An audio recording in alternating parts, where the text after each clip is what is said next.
Okay,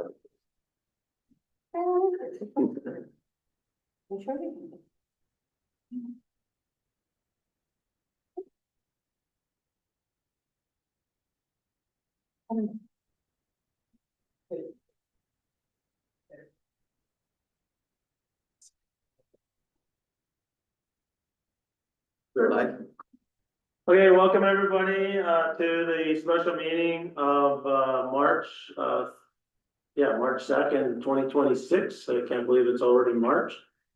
So we'll call this meeting to order. First up, I'd just like to acknowledge that we are meeting tonight on Treaty 5 territory. So with that, somebody should have a resolution to accept the agenda. Is there any additions? I believe so. See none. Moved by myself, second by Councillor Allen, resolve that the agenda be adopted as presented. Just as a note, all councils in attendance except for Councillor Forster. No additions, so call the questions. All in favor? 6-0 opposed, carried. Okay, so tonight's meeting to just go through the public works proposed budget and the utility, and then we have a couple of comments if there's any questions for council on the December 2025 financials that sort of bring us to year end. And then we'll have a couple of comments on the grant applications. So we'll pass it over to our administration or our controller. Thank you.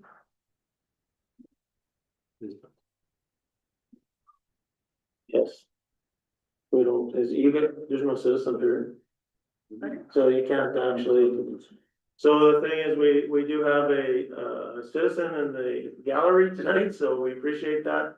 But this is not an interactive meeting, so you can listen, but you can talk to us after. So Mayor of 10th Street. Mayor of 10th Street. We'll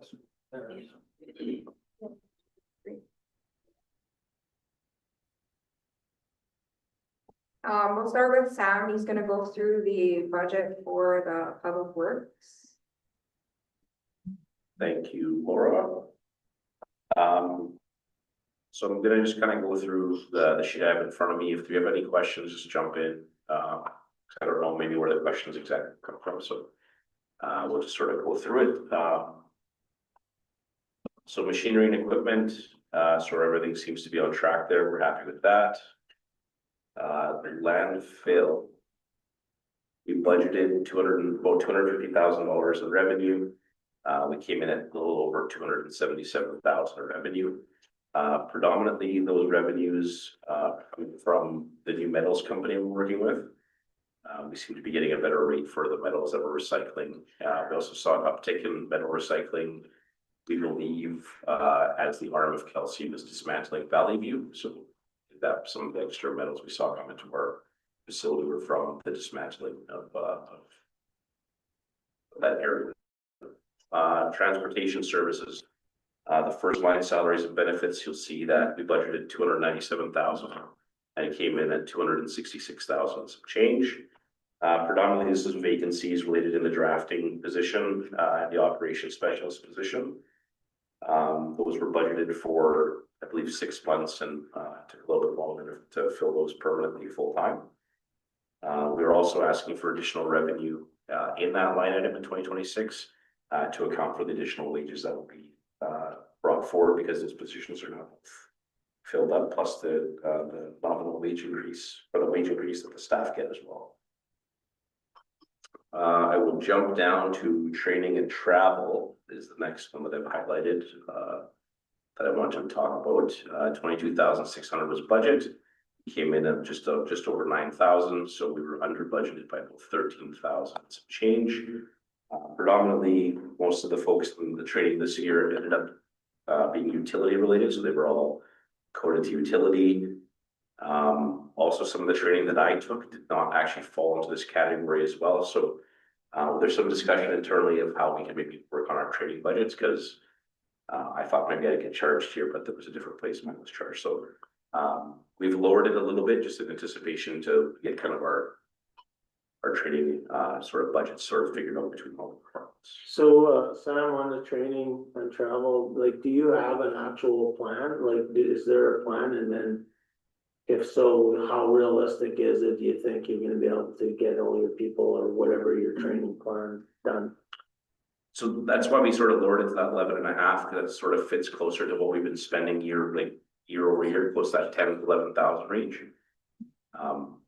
Working with HR, so it seems like most of the training we end up creating for our staff ends up being utility focused, which goes to a different budget line altogether. So we just want to make sure we're not over budgeting for this line if the training is being done under the utility budget line, which sort of makes it a little bit confusing. Also, some of the management training is being coded in a different area as well. So the training that Tanker and I may take will be ended up in a different budget line than this one. So we're just sort of making sure. There was a time originally that most of the training budgets were under HR's purview. So after HR had left and we didn't have HR for a long time, they all kind of got spread out. So the 22,000 that was budgeted, wasn't that people didn't get training? That amount was charged in other areas? Other areas, yes, utilities saw a significant amount of training as well. And a lot of the stuff is remote now, so we don't have to send staff to Winnipeg directly, so it's being done online. So that's been very helpful for that as well. The next one I will bring your attention to is road grade and gravel. We budgeted 35,700 and spent just under 30,000 for a discrepancy of about $6,000 in the budget. So we believe we saw some savings in use of the Harley rate. We put the Harley rate to use in the back lanes, which was great. Also having a predominantly dry summer was sort of a bit of a luck as well. So if you're not getting a bunch of moisture and a bunch of rain in the back lane specifically, you're not going to see it run it out as badly. So we believe that's a bit of anomalies. That's why we kept the budget roughly in that same spot for 2026. As we have a better plan as well in how we want to deploy the Harley rake and how much gravel we want to add. So we're expecting to use all that budget up this year. And the type of gravel that you're gonna be using? Yeah, yes, sir. The next one, might as well just go right to asphalt patching. We budgeted a little over 36,000, spent 28,000, which means we were 88,500 under budget. That had predominantly to do with all the capital paving. We were doing a lot of the patching, just sort of got swept into that, and we sort of just capitalized the majority of that. Asphalt patching is our people, like Yes. our guys did. Yes, sir, yeah. So a lot of that got captured through our paving program last year with Maple Leaf. So we brought it down just a little bit again, to ensure that we have some money. We have to do the patches ourselves. Sam, with the paving, I know it's been talked about for a few years that we have all this paving equipment and I know you've got a packer that you're sort of looking for, and so will that be enough money now to do the work that you're planning on doing with our own people if you have all this other equipment?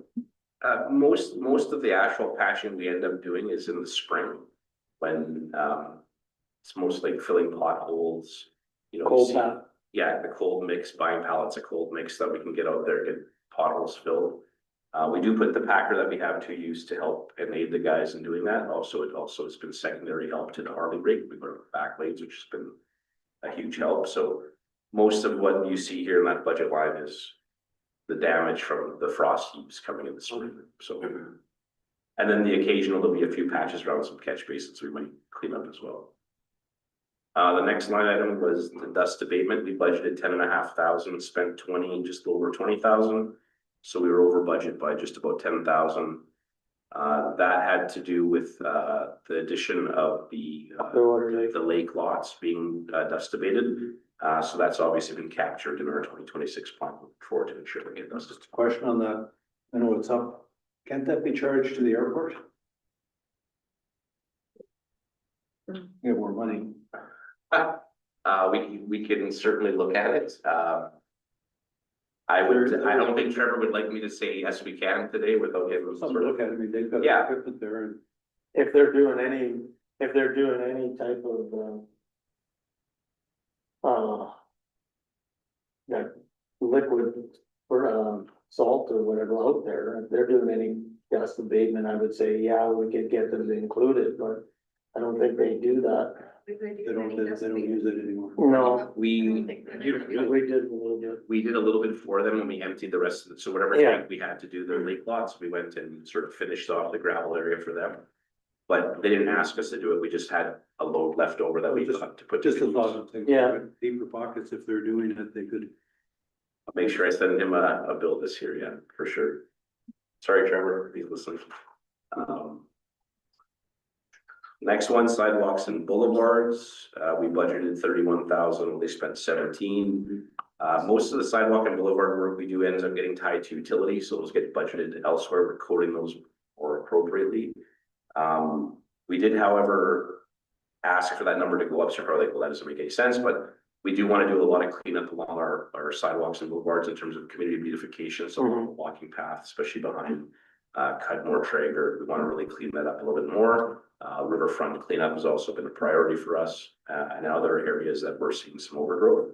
So we consider that a boulevard sort of Just- maintenance. Just to step back for 1 second, dust abatement, will we do that early in the spring or like early in this, like in May? Or like when will that happen? Will we just coordinate it with the RM and? Yeah, we seem to coordinate, that's the best way for us is when they're coming to do the RM roads, they sort of put us in that category. They have called us earlier saying, hey, we're sort of close by, you know. Yeah, I just wouldn't wanna wait till August and then they're missing half the summer is already through, you know, like.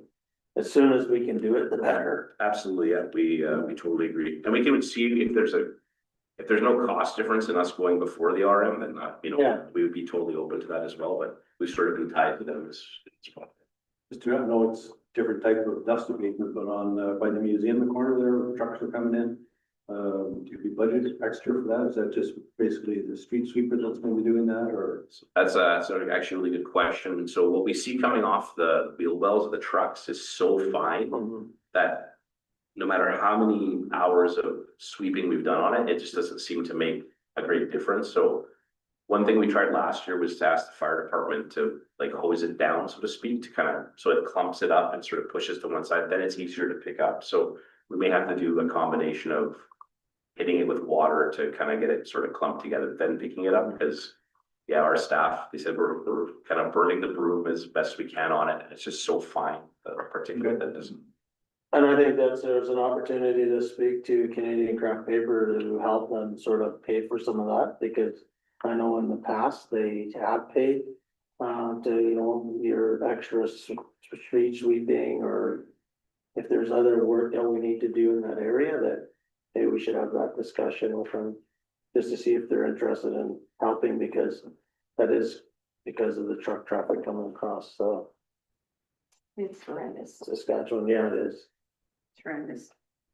Yeah, no, I'll made a note of that to definitely follow up for sure. Sorry, my eyes are a little struggling here.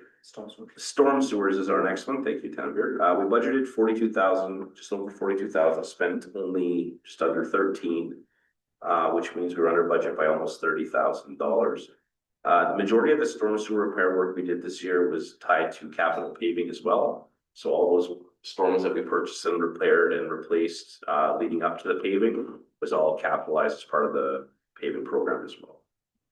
So that's why we reduced our ask for this coming year as well, but storm sewers are always important to repair. We're trying to make efforts to do so. The next one is street cleaning, so that's our street sweeping. We budgeted 39,000, came in at 33,000, so we were under budget by 6,000. We did lots of hours on the street sweeping. You know, knock on wood, this year we didn't have any major repairs on our equipment. We made all the investment the year before, I suppose. So the savings we saw was mostly repair related savings, which is why the request for next year is roughly in line with what we asked for this year.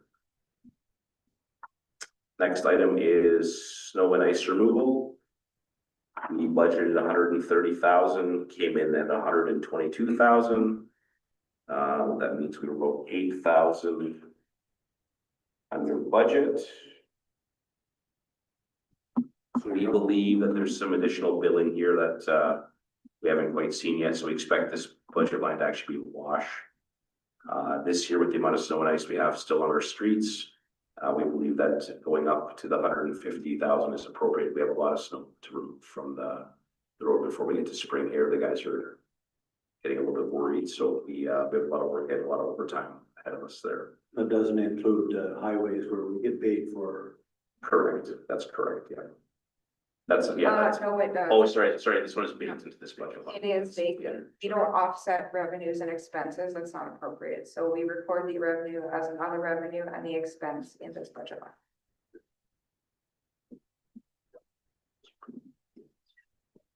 Okay, the next one is spring runoff. We budgeted 12,784, spent almost 29,000. I believe we came to council about this at the beginning of the spring, just to kind of give you guys a heads up that we may go over in that area. I do like the level of service increase that we've provided on this front. We've been getting out to them, to the, call it puddle patrol sort of internally. A lot quicker, a lot faster, and getting it resolved a lot sooner. Last year's spring runoff was a lot of flashes of heat and cold and freeze and thaw, so it was a bit of a battle to get through it. So this year we expect it to be similar, likely. So we did increase the budget for 2026 on that, just in case. What is spring runoff, just for everybody out there? Oh, sorry. So that's just opening up the catch basins as we have the snow melt. So as you can imagine, around town with all the snow we have, it's got to go somewhere. And we get a couple warm days. Yes, it flows into the catch basins and makes its way out. But as soon as you have a freeze cycle beyond that, whatever water's in the pipe or at the outlets freeze and could back up. And luckily, we have some good people in town that let us know when that's happening and we get right on it. So I think you were here for this budget part, right? So Not enough there? No, we don't want to ask questions of Gallagher. So spring runoff, yeah, we brought it up again with our 5-year average. I think bringing it up is appropriate based on, again, just better level of service we're trying to provide for the community. So we're happy with that. Garage operating looks good. Machine operating, we budgeted 188, came in at just under 150. I would say we had a good year with our equipment repairs, lower than expected. So those are based on 5-year averages, those budget values we come up with. So now we've adjusted it down a little bit to compensate for being on a low year. Doesn't mean it's going to continue to be low. So brought the budget down just a little bit to compensate for the low we had this year. So that is basically where I end off on the transportation part of it to account for that 151,000. Sam, what's other wages and benefits?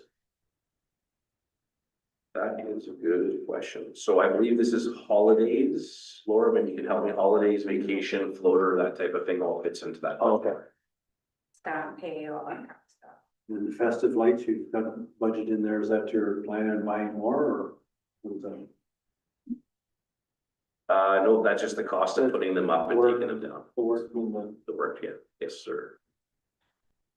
So, I brought it up, I think, in late summer, fall, replacing some of the street signs and the street poles and things like that. Is that will be addressed this year? Yes, sir. Where would that fall? But I make an extra number of years.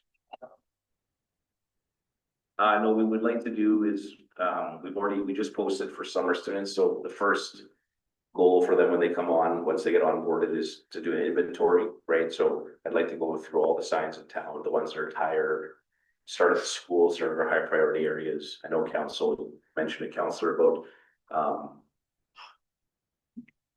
some of the signposts downtown, for instance, right? They could either use a refresh, a replacement, or a paint.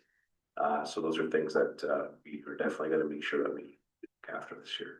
So that would fall under traffic services. So we went, oh yeah, sorry, I should have mentioned, we went slightly over budget on that one. That was the reduced speed signs. So we ensured that we kept that budget a little bit higher this year so that we can buy whatever replacement signs we need to, or poles we need to kind of take a good run at that. We'll start in the downtowns with the core and kind of work our way up. I had asked a question, we don't enter, it wasn't that big of a deal, but refurbishing the signs, I guess, imagine most of the cost is probably the metal, having them redone. So I have not, to be honest, I haven't had a chance to kind of look into refurbishing, to be honest. Speaking of signs, on Hogan Avenue by the crosswalk, heading north. The stop sign there is more to the east. I think like it's off, it's the other side of the sidewalk. I think it should be, you'll have to check. I think just put it in the wrong spot. Most of them are between the sidewalk and the curb. This one's on the sidewalk. The other way towards KCC. Towards, okay. The only thing I can think of is maybe there was a valve there or a bunch of wires. Yeah, I Maybe just- you had to, but yeah, Just saw it there the other day okay. when I came to a full stop. Oh, yeah. Yeah. He's guilty of something. Yeah. We're waiting for that part. Yeah, I don't know about that. What's on? Okay, so the next one is environmental health services. I'm just trying to look here. So one thing I want to kind of point out here is, we've been having some internal discussions over the garbage collection, especially with the recent sort of situation at recycling center. We're gonna come forward probably a different proposal with some of these budget lines, just to make sure that we kind of protect ourselves if we have additional pickups or requirements to help the businesses in the community. So I will come back with some more numbers on that, just to be sure, but right now we're gonna project maybe instead of requesting 427,000 for 26, we may move that to 450. For the garbage collection and the disposal site, we may raise from 262 to about 275. I'm just working on some of those details there, so just bear with me on that, but I'll have that fairly quick for you guys. The other thing I wanted to maybe take an opportunity to talk about, so we've talked a few times, I don't know if this is the right place to do it, so please stop me if I'm wrong. But like, how can we improve the service level to landfill? What can we do differently there? There was discussion, like maybe we can move to a 7-day-a-week schedule or make it more, like better service for the contractors. So an idea we were sort of going back and forth on is, what if we did a pilot program 7 days a week for, like, say, this is the summer months, June, July, August, September. Right, those are sort of our busiest times. So maybe our full-time staff go Monday to Friday, and then we hire additional staff to cover Saturday, Sunday, because you're gonna have the occasional stat that kind of gets worked in there. So I did some rough calculating, so that's, you're looking at about 17 weekends, through that time, which works out to 34 additional days, 8 hours a day times 2 staff, 544 hours additional at the landfill. With wages and benefits, again, just rough numbers, would cost about $20,000 extra in the budget to potentially be open for 4 months, all 7 days. Did you anticipate an increase in revenues as well? I think we can say slightly yes, but it's tough to say. I think it's just, this would be more of a service play than that. I mean, do people come there, maybe get frustrated, and maybe dump some garbage in the back road? Maybe. But I think it's just an improved service level. One thing our staff told us when they come there, especially on Saturday at 11 when we open, there's already a lineup of cars. Yeah. It sort of creates a bit of a, And I think Monday for sure, like I get a lot of folks, sorry. So you anticipate you have the same number of people attending, just spread out over 7 days as opposed to 5? right, and I'm not saying we have to be open 8 hours on Saturday and Sunday. Maybe we do like 6 hours or some version of that. Because it seems like when they're staying, and it's hard to hire people in landfill when you're working sort of into the, 8 o'clock, 9 o'clock at night on a Saturday in the summer. It's sort of a tough full-time position to fill. So maybe we'll have better luck with part-time staff, working those hours. I think we may see some additional revenue. I know a lot of the contractors in town would love to see, that extra hour. I think people in our community that are, let's say, using the landfill on the weekend, maybe more in the morning. We're not seeing a ton of traffic after, 3, 4, 5 PM. Just so if there's a way we can monitor, but like, I was sort of surprised for 20,000 for 4 months that we can pilot it. Like, I'm not saying we have to be obviously make a decision today, but I don't think it was that preposterous of a number for increasing the service level. Yeah, I just for Councilor Hopper, I have one comment. I think that's a good idea. I think Monday for sure. I'm not sure Sunday needs to be open. But I know I get a lot of feedback from people on Monday. And my only other thing was that, not that you can't do that, but you need to make sure you leave time for your maintenance as well. So be open 7 days a week and trying to maintain the landfill, pushing and compacting and that. You want to make sure you have time built into that, so. I think it's a good idea. I support that. it's 7 days a week, only because, for instance, somebody working at the landfill, you've got the people that are camping out in that area. Did you read my note? Did you read my next note here? Yeah, that's in terms of a safety, in terms of I think technical that'll facility. deter some of that when somebody's there, because the weekend is kind of a free for all. Yeah. Especially a long weekend, we see the most action during a long weekend, so we'd still be closed on the stat, for instance, right? But it just, and if, I can give you guys different numbers, I Yeah. can give you some. Oh, that's a good idea. Show you how much traffic we're getting after certain hours, we can get, like, that just takes a bit of time to crunch, but If you ballpark the price, and if it's close like that, I think that's a great idea. I think in terms of just improving service for the community, I think that's part of our mandate, so. Yeah, and the thing is, I would just ask you though, is that make sure that you have some maintenance time built in there, if you can share it with us so that you're not got people in there all the time and now you can't actually maintain it. Yeah, most of our maintenance doesn't occur during the normal workday. Occasionally we'll bring someone in for the overtime on the Monday or have additional staff help, but you're right. But if you're open all the time, It's it's harder to do that. Hard to do, for sure. The 6 days a week thing too, we can kind of cost those up and show you guys some numbers and see what you guys think. Okay, so that was the end of the environmental services. Any question on public works? How are the water breaks doing? They're doing something, all right. No, we did a leak, at Bear and Ash did a leak locate just before the meeting. To pin down the rough area, I believe the leak is on Gordon. Big shout out to the highways department for their support on the weekend. They came out, gave us a hand. They're kind of getting everything cleaned up there, helping us build that berm.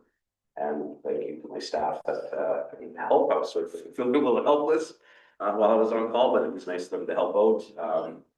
We had a sewer issue as well. Weekend that the guys came and started digging on Sunday, which was a huge help. Not only for us, but also for that family that was sort of a bit of a pickle, so.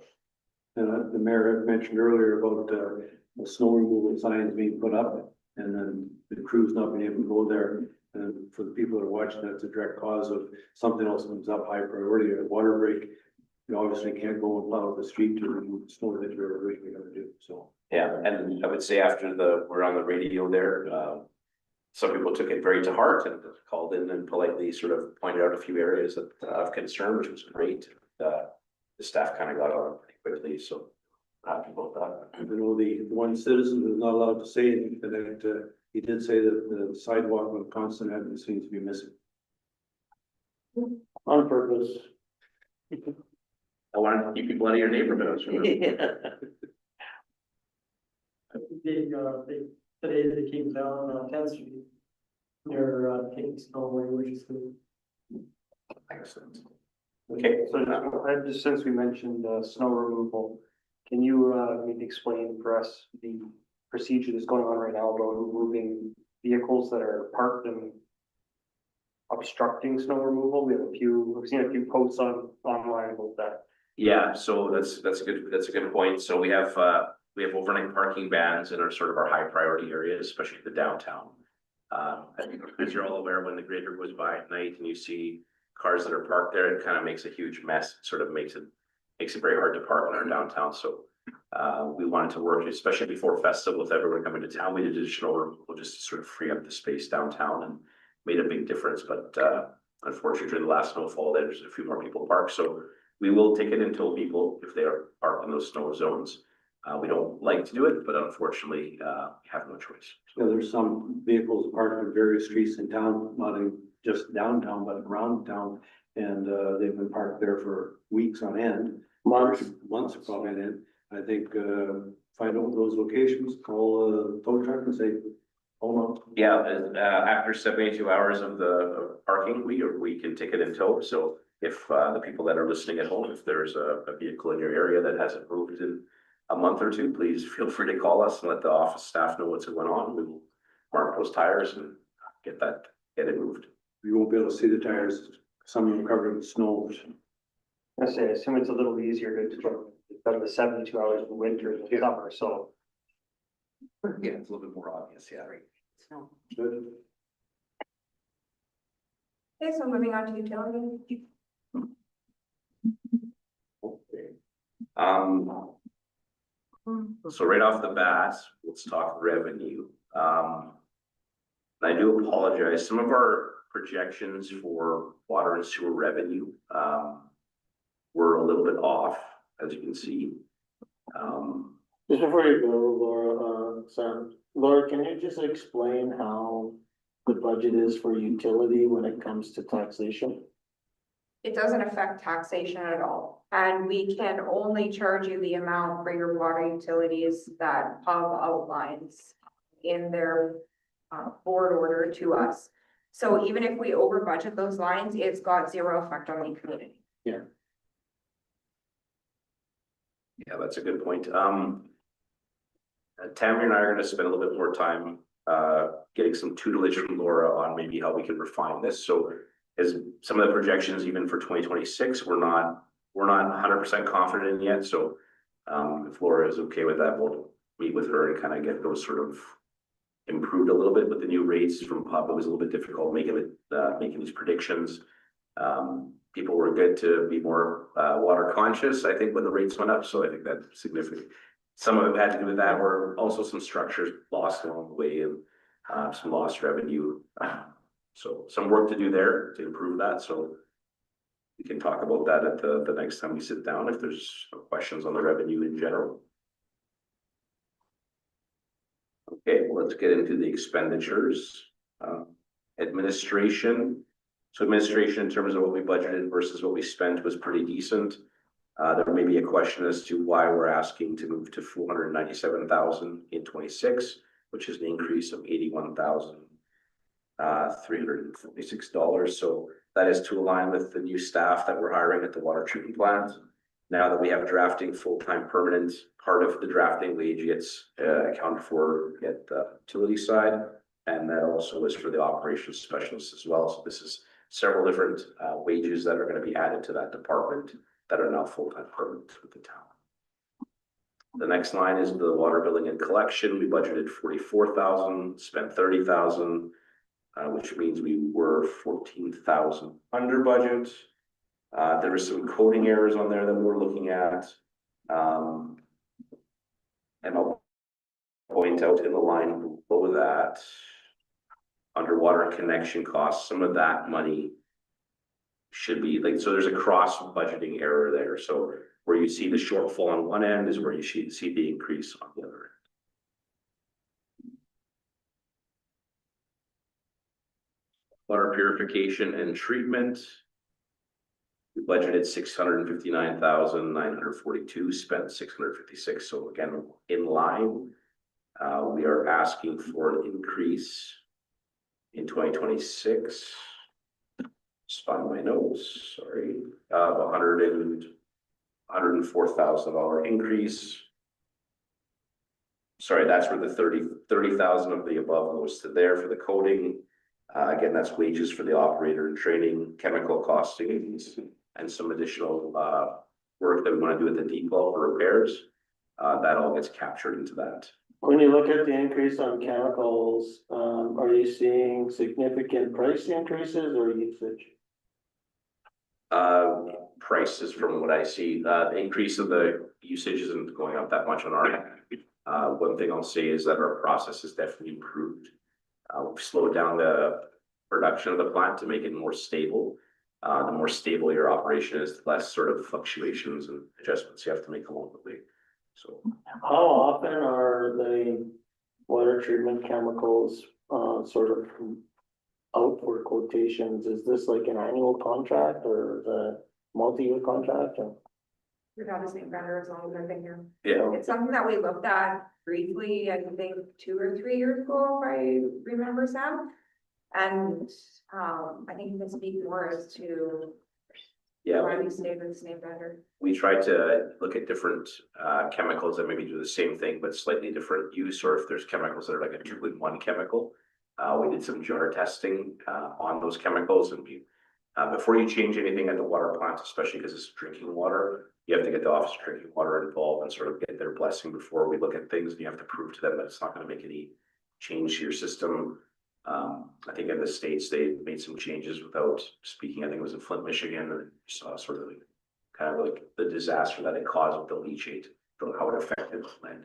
lead lines. So you have to be very careful when you change chemicals. We did some jar testing that was positive at first, but it didn't end up actually kind of working out as we thought. So we have to kind of go back to the drawing board. We are looking for additional different ways we can do the same thing to save some money there. So work in progress, I guess is the best answer. Councilor Robert.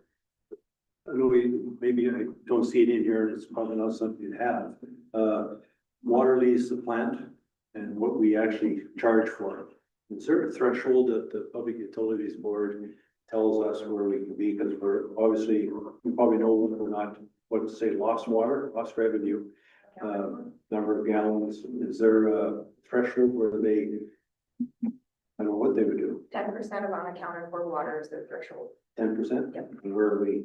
If I remember, at our last, rate, we Pub were, application we increase. were slightly above that and they allowed it. So you have to justify it. So if your number is too high, when you go to apply for the increases, they will say, Deny the okay, increase. maybe, but what is your plan to reduce that unaccounted for? And is hydrant use calculated from that? Was that all part of it? No, we do try and break out the amount for hydrants and for the fire use in filling up the tankers, and we can see the fluctuations in the consumption and we can match it to the actual call logs for the fire to be able to get a rough estimation. But I would say that probably part of that unaccounted for water is still, because we're slightly off in the gallons from the fire department. But there is some things that they did ask us for what we were gonna do to reduce some of that unaccounted for water. Some of that does have to do with new meters, Leak detection. installing new meters, and then considering what we're gonna be doing with our bleeders. So it's something that Sam and I have discussed about putting the bleeders in a different position when they're changing out the meters, or if there's certain areas where we need those bleeders, but it's a process that they're slowly working through. You talked about leak detection, like you have the equipment there that at one time we talked about finding leaks throughout the community, tracing that. Is that Yeah, we're still, so yeah, as part of our capital budget, we're still working on the complications on that equipment that we want to make sure we're doing our due diligence before we spend any money, obviously. So there's now minimum purchase requirements and minimum subscription requirements that were not sort of as well understood at the beginning, we'll say. So we're just sort of working through those details. We'll come back with a proposal on that and present in its full entirety. I was just wondering what some communities do. Maybe that's something that could be contracted out eventually, that someone will come in and do the community and put the pins on the map, say you've got leaks here and then there's your work plan. I don't know. Yeah, that'd be part of it. I think, once we get it online and if we move forward with it, if council approves it, we from section of town to section of town and sort of determine where the leaks are and kind of work backwards from that. Thank you. Okay, the next one is water transmission and distribution, budgeted 746,000, spent 591,000. We were under budget by 154,000 and some change. This is almost all predominantly because we did not use the boiler at the water plant this past winter. So the savings from not putting the boiler in place, save the ratepayers. I don't know, is that almost a mill rate? No, almost This 3/4. Oh, sorry, yeah, sorry, I do calculations. But in people's minds, it's 200,000 for $1. About. So we lowered our budget request for next year. We believe it was successful. There were some areas where we did see some freeze up. We don't believe it was related to not having the boiler. The downtown businesses are fully stocked with bleeders, and it seems to be working this year. We've had again some good luck. We haven't had any major freeze up areas. We don't should it's still March, but we believe that was a decision that we support fully, and it's worked out really well for our ratepayers. Next one is water connection costs. We budgeted 20,000. We went way over to 60,000. These are house connections. So we saw lots of service line issues this year, more than before. And if you can actually compare that line item to the sewer connection costs, Sorry, maybe I'm wrong here. Anyway, water connection costs way over a significant amount of repairs we had to do. So we've increased that budget line significantly to account for, so. Yeah, more water connection costs, thawing, that kind of thing all fits into that budget line, so. Just a bad year. Sewer collection system, we budgeted 80,000, spent 54, under budget by 27,000.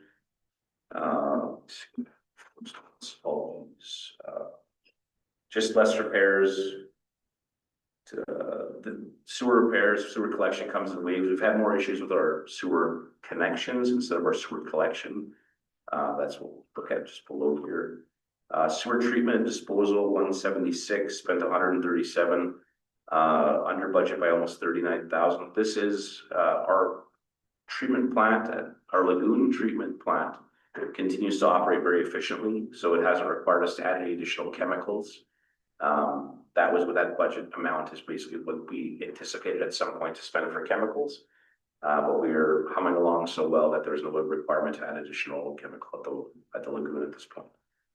So we're sort of edging that number down slowly, not to jump the gun on completely eliminating it. So it's been reduced to 166,000 for the upcoming budget year. Sewer lift station costs, we budgeted 100, spent 89,000. And in 2026, we're asking for 134,000, which is an increase of 26,000. In speaking with our water plant chief, our chief plant operator, we may ask for additional monies here. The lift stations need a bit of work, and we're sort of just figuring out exactly what the scope of the work.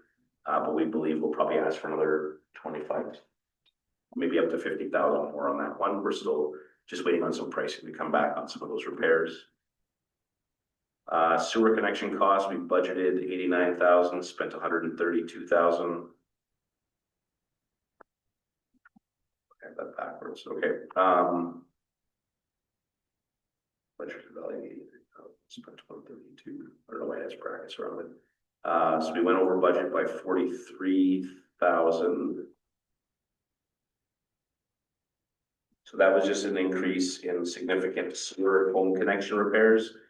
A lot of those sewer connections we see in town are reaching end of life. Working closely with a lot of homeowners who are having sewer issues. Sort of our practices, if the homeowner is willing to pay the money to replace their sewer line, we're going to make sure that we're brand new right from the main, and then they can continue into the home or vice versa. There's no point. We've been going back since I've started. We seem to be going back doing repairs of repairs, or the homeowner has a new pipe and we don't. So it just seems like it's the right thing to do. If the homeowner is replacing their line, we're going to replace our line. Then it's brand new. Then we don't have to worry about it for at least until I retire, hopefully. We're at 25, 30 years, eh? I don't know if I'll have any hair left by then. I think that's predominantly most of what I want to talk about there. I don't know if I missed anything, but if you guys have any specific questions on that. I did miss one thing on, there was a capital line. Where did it go? The zeros and then the 510. Yeah, that one there. I might need Laura's help with that. I just can't remember what we were putting in. That's this year's capital budget. I just can't remember what it was.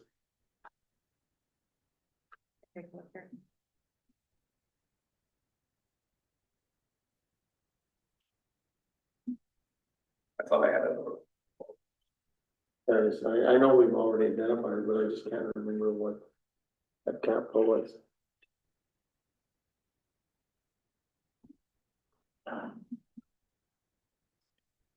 Must have been that important, I can't remember. No. There's water and pressure improvements for 20,000, mobile water meter data collector for 25,000. The looping water line on Centennial, which is Oh, yeah. going to be partially from water stewardship Yeah. board, partially from our side, 320,000 Yeah. from our side. And some variable frequency drives for $30,000. That is big one is the looping. Yeah. Yeah, yeah. Yeah, the number didn't make sense, yeah, that's Yeah. 40% based on the 60-40 split from water services. Yeah. No, this is good sense. Thank you very much. Any further questions from the council?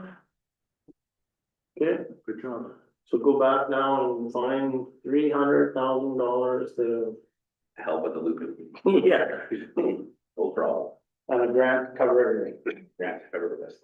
Thank you guys for your time. No, thank you.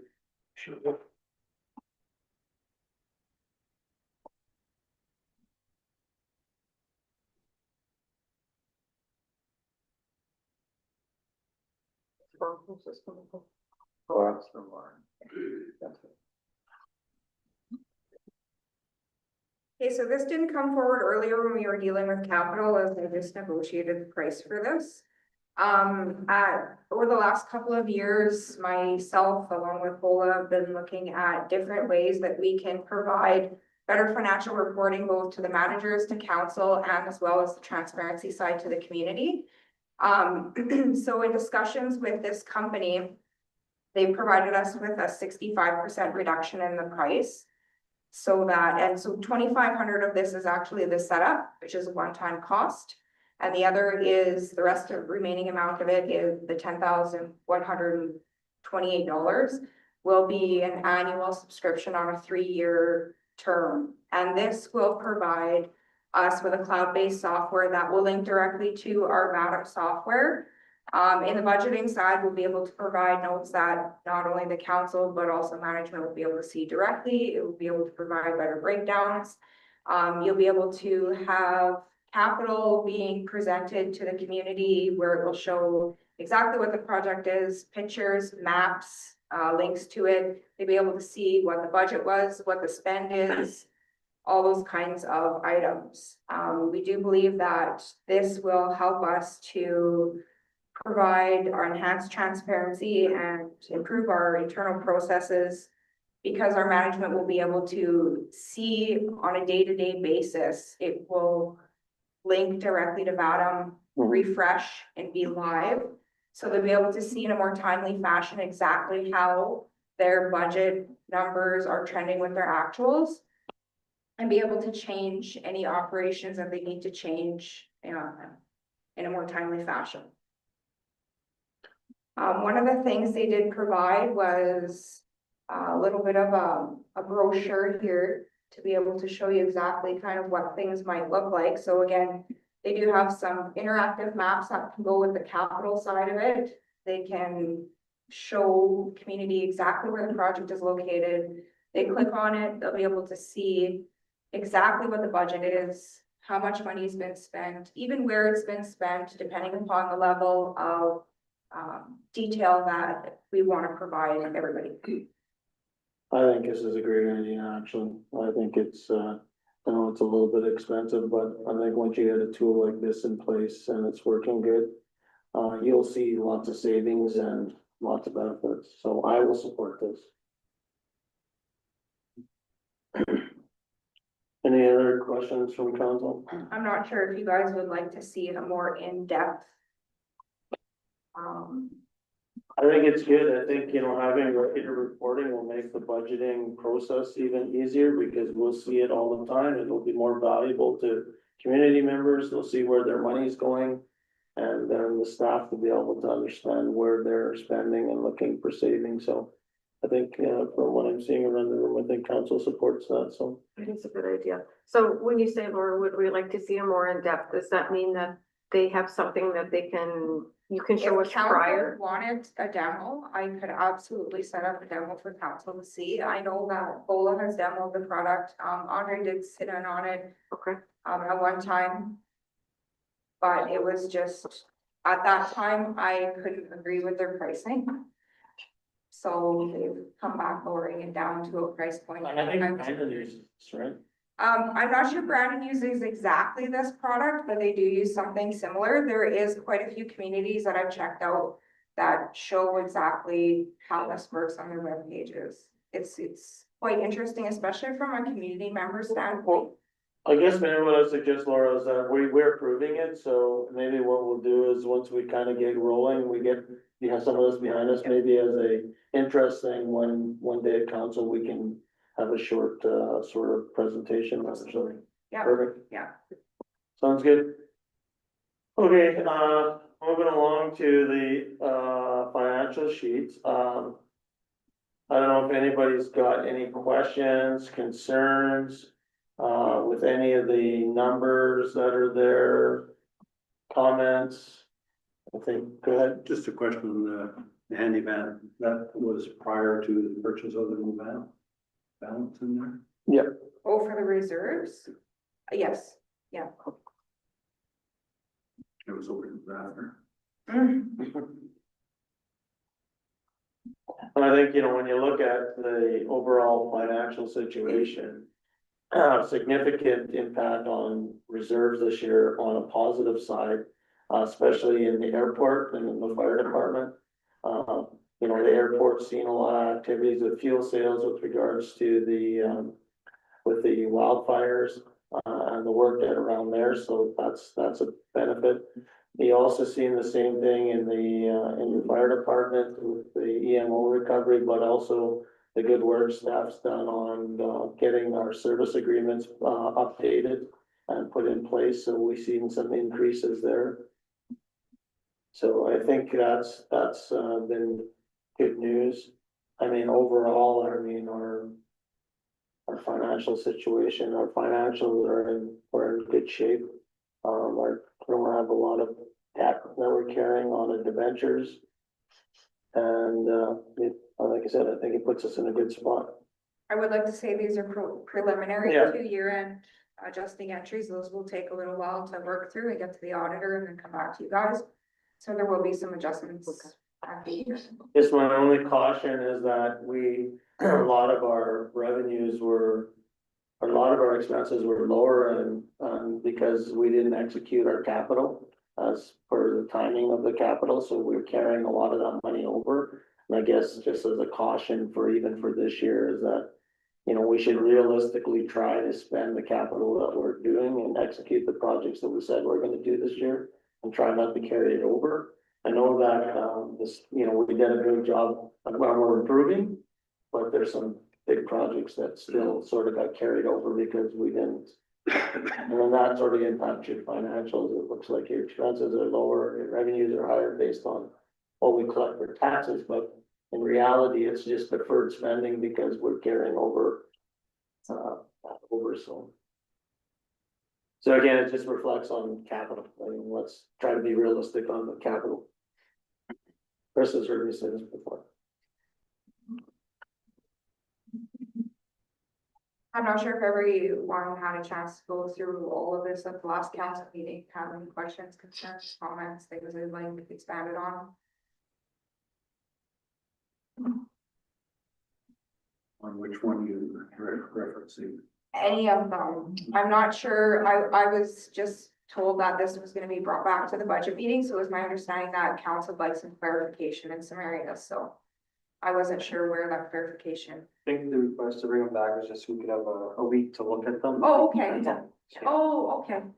I have a couple of questions. Sure, absolutely. The CSO wages, That is because they were actually working some of the fire stuff, so that's why their wages are up. It's overtime for some of the fires. arena revenue Arena revenue. forecasting, That's a good news story. yeah. This all of it is Yeah, no, I mean, arena revenue, I think what Jomar mentioned is that we're open longer.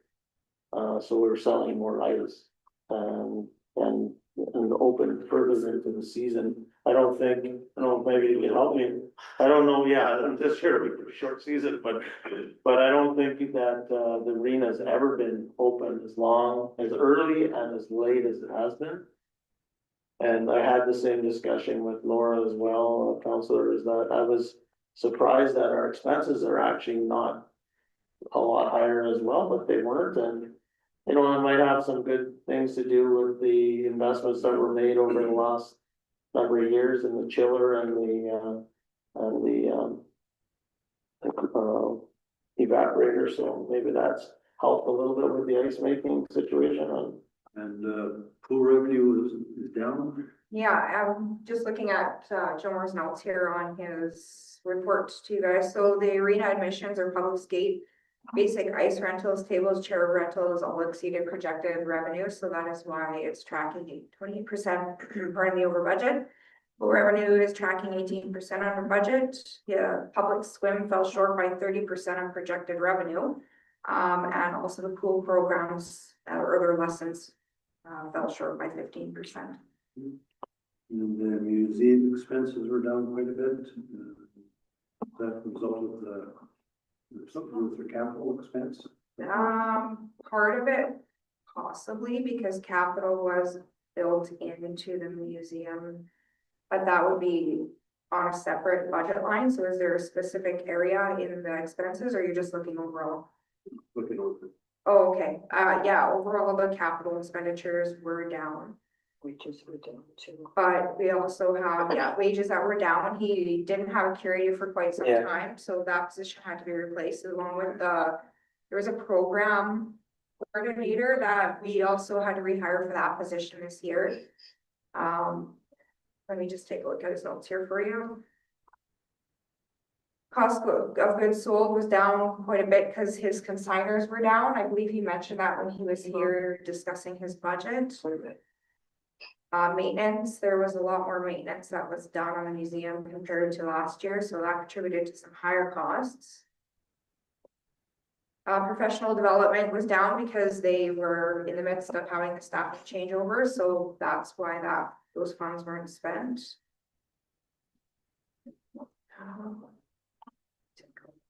Oh, that's fine. Okay, And then put another over here again, or what it was for membership fees, Wellness center. for 279,000. sorry, are you talking about Wilson now? I think it must be, because I didn't put where it was for. Yeah, it's wellness center. Okay. Let me take a look here. I think said revenues were up. Corporate, they said corporate membership. Yes, the memberships were up. There was a steady increase of corporate memberships. Yeah, I believe he touched on that during the budget meeting as well. Good. Any other questions on that, Hudson? I guess I had one question, just because we've kind of talked about all, I said, great job with the fire department having all the updated agreements and things. Where are we at with the blizzard in terms of having revenue at the rink? It's been 2 years without an agreement with that hockey team, which said great revenue having the ice longer last year, but it'd be nice to have a contract in place before Yeah. the new season starts, right? I believe the CAO can speak to that one.